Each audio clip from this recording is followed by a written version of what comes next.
Hey everybody, happy holidays. Welcome back to my channel. Today we're going to be making a meatloaf. I have many different variations of meatloaf, but this is the traditional Italian meatloaf that tastes like a big giant meatball. And you could put brown gravy, beef gravy on it, or you could leave it plain, which I prefer because I like it to taste like a fried meatball. Or you could do a little tomato gravy, which is tomato sauce with a little melted mozzarella and provolone cheese on top. But stick around, I'll show you that. And then I have another one where I take meatloaf, chopped meat, ground veal and pork, and I put a little chopped ham and salami in there. Sometimes I use stovetop stuffing as the breadcrumb and not the breadcrumbs. I'll be doing that one in the future, but that's good too. And I use a little apricot vinegar, white balsamic apricot vinegar. Very good. Guys, there's nothing worse when I think I'm recording and I'm not.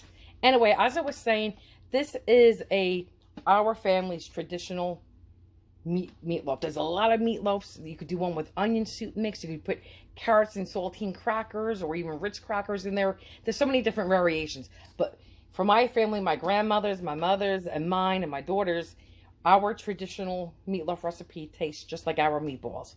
The only difference is we do not put onion powder in our meatballs, but we do in our meatloaf. Or you could use onion and grate it in here, and really it'll cook up and it will dissolve in there, so you won't bite into the onions. But anyway, back to here. This is equal. I'm going to be making for my family, because I'm going to give some to my parents and whatnot, but I'm making at least 4 pounds of meat. This is meatloaf mix. If I did not have meatloaf mix, I would make my own. It's equal portions of chopped meat, which is your ground beef, your ground veal, and your ground pork, and you mix it all together. So it's 1, 1, 1. It would be like 1 pound of each. So that's the meatloaf mix. We're using locatelli cheese, which is your pecorino romano, and a boatload of that. The secret ingredient is ketchup, salt, pepper, egg. Usually rule of thumb is 1 egg per pound of meat. I'm not doing that. Maybe I'll do 2 eggs. Fresh parsley, or you could use dried. A boatload of garlic powder. Some onion powder. I only use plain breadcrumbs because I like to season them myself, and a little bit of water. And that's what we're going to do. And again, when you're doing this at home, what my mother would do sometimes, even as a child growing up, we used to like to take my mother's meatballs right when she was done frying them, right out of the frying pan or on the plate, and just eat them that way. I love when they're browned. But what she would do sometimes is take a little jar or can of beef gravy for the last 15 minutes of cooking and cover the meatloaf. Okay? So you know what? Crazy. I don't even know where I was at. But anyway, Ken, do you know what I was saying? Guys, I don't know. But so my mother, I think I was saying, would put beef gravy on for the last 15 minutes and serve it that way. My brother and I preferred it where it tastes like a meatball, and she would put tomato gravy on with a little mozzarella and a little provolone cheese. Sometimes my mother would do a layer, the bottom layer, and in the middle put a little provolone cheese, a little mozzarella cheese, put the other layer on, squish it all together, and then put tomato gravy, which is your tomato sauce, on top, and cook it off that way. And then for maybe the last 15-20 minutes, put a little bit more mozzarella and provolone cheese, and that tasted like a huge giant meatball, which is delicious. So, and everybody likes this meatloaf. Actually, they like it plain because it tastes just like a meatball. And I do one with prosciutto ham in the middle. I'll do ham or prosciutto in the middle with a little mix of cheeses. But tonight it's just going to be one big plain meatball. And for Ken, I'm going to do half because I don't like brown gravy. So I'm going to do half the meatloaf with brown gravy. And I was debating if I should do tomato gravy and make it taste like a meatball, but I'm going to leave it plain. All right, guys, so let's get to it. Guys, as I'm dumping the meat in here, I apologize because I don't remember if I mentioned on this video or on the one that was never recording. It's usually a pound, 1 egg per pound of meat. Okay, I have almost about 4+ pounds of meat, so I'm going to probably use 1 more egg. Okay, so this is what I'm going to do. Can you get me an egg, please? I'm going to crack the egg in. Here's 1 egg. I'm going to do 1 more egg. But I never ever do 1 egg per pound. That rule of thumb, never do. Okay. Some breadcrumbs. So that's about 1/3 of a cup of breadcrumbs, I guess. Okay, you can see, give or take. Because I think that was more like a half a cup of breadcrumbs. It's okay to use a 3, depending on how much meat you have. Here's my second egg. And I was saying I never usually do the 1 egg per pound method. I already added some water. I thought, again, I was recording. I was not. I'll add a little bit more. Everything you see is what I do for my meatballs other than the onion powder. Here is the onion powder. Guys, boom, boom. You see what I'm doing? You see how much I'm putting in here? That's a good 2 teaspoons. Okay. Here, I'm going to put in more than that. A lot more. You do as much as little as you want. I'm going to probably do 4 teaspoons of garlic. And you could use fresh garlic in here too, and onion powder. Next, we're going to do pepper. And this is all according to your own personal taste. This is Lisa's personal taste, because this is how my grandmother did it, my mother did it, and how I do it, and how my daughter does it, and my sons do it. So, okay, now we're going to do salt. I'm going to do a little lighter on the salt. And again, it's usually a teaspoon per pound of meat. But we put locatelli cheese in. Oh, not yet, but we will be. Which is your pecorino romano, and it's salty. So some salt. Still got to add salt. That's it for salt.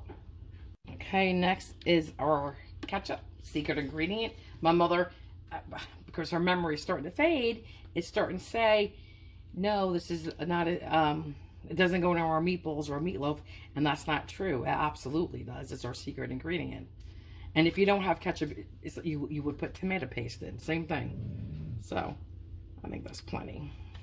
That was like 3.5 teaspoons. Now comes the locatelli, which is the brand, my pecorino romano.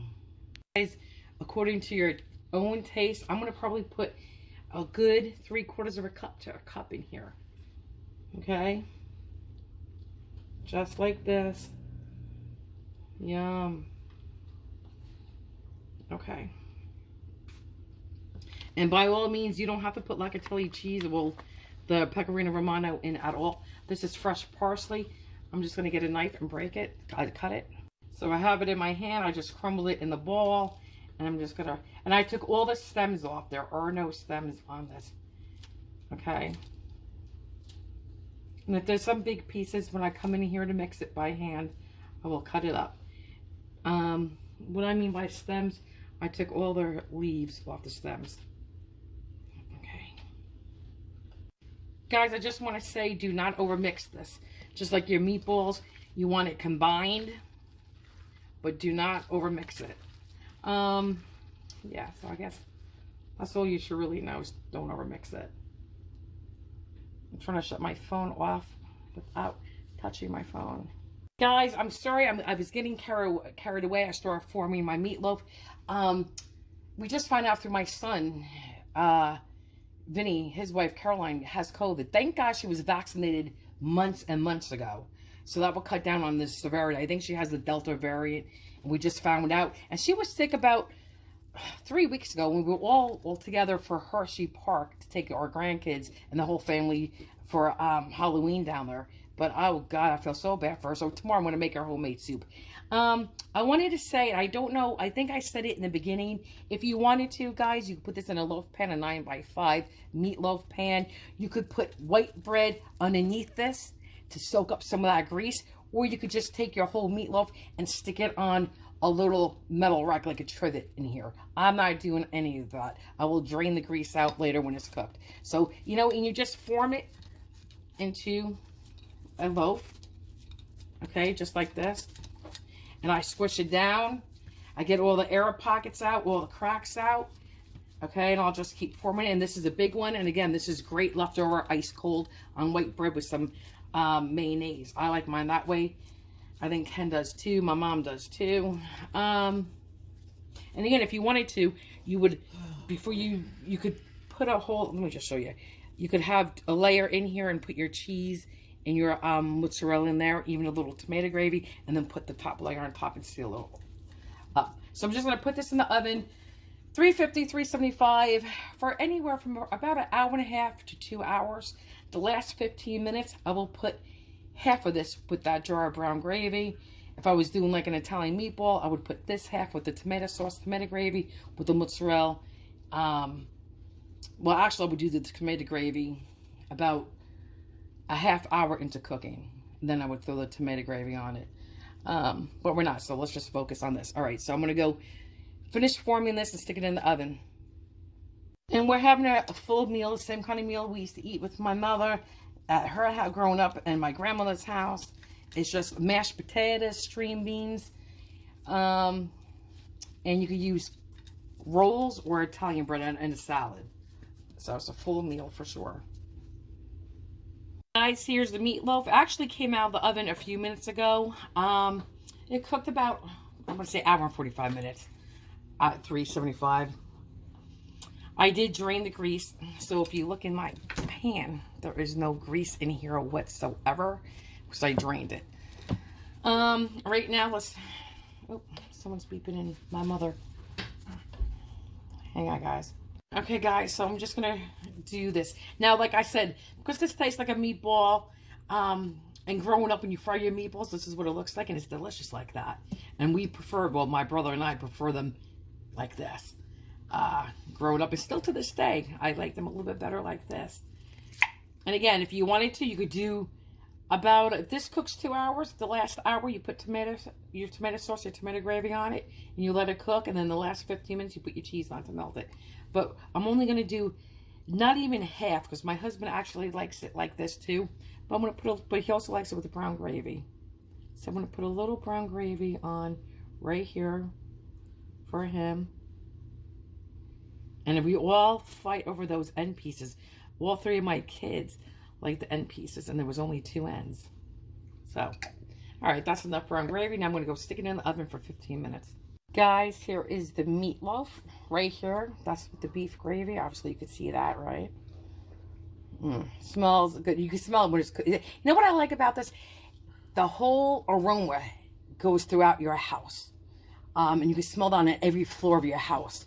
You know what I'm saying? And when you go upstairs, you could definitely smell it on the 3rd floor, too. It's just an amazing aroma. Love it. But like I said, this is really good cold the next day on white bread. You can put on whatever condiments you want, how you like it. But it's very good leftovers. I just cut in there. I just wanted to see if you could see. Let me go this way. Sorry. See how perfectly cooked it is? Guys, I just want to say I took a little nibbly. It's so moist. Very moist. Guys, here we go. Here's the meatloaf dinner. Here's the mashed potatoes. Here's the garlic string beans. I have a video for each one of them on my page. Okay, it's one of the videos. I have 2 mashed potato videos and I have garlic string beans. I actually have overnight mashed potato, which is nice for the holidays. Here's the bread with the melted butter, and here is the meatloaf with the brown gravy, and I'm telling you, it's delicious. Okay, and if you, this is the end piece, because Ken likes the end piece. If, you know, for your next piece, if pretend this didn't have the end piece, you would lay it flat on its side, and then you can, if you wanted to, put more brown gravy on.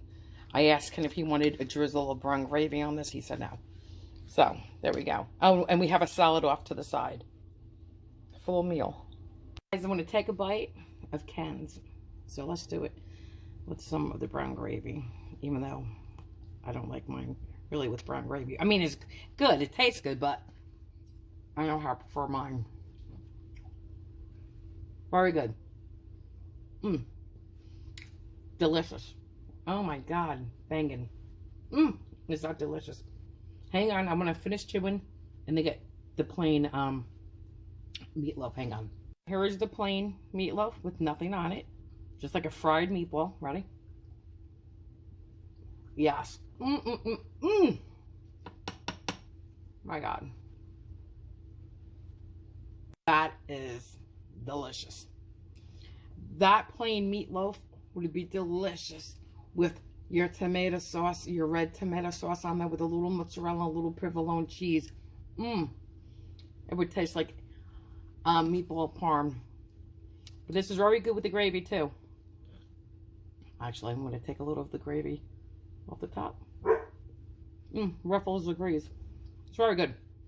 Can't go wrong, guys. It's a really good recipe. Just taste the string bean too. I love them with the garlic. So good. And I went with a lot of pepper. Very good. Alright, guys. Have a good night. Stay healthy. Be safe. Thank you for watching. I truly hope you liked the recipe. Keep your eyes out for the apple pie recipes and all the stuffings coming up and Thanksgiving cooking. And I hope to see you on the next video. Ciao, guys.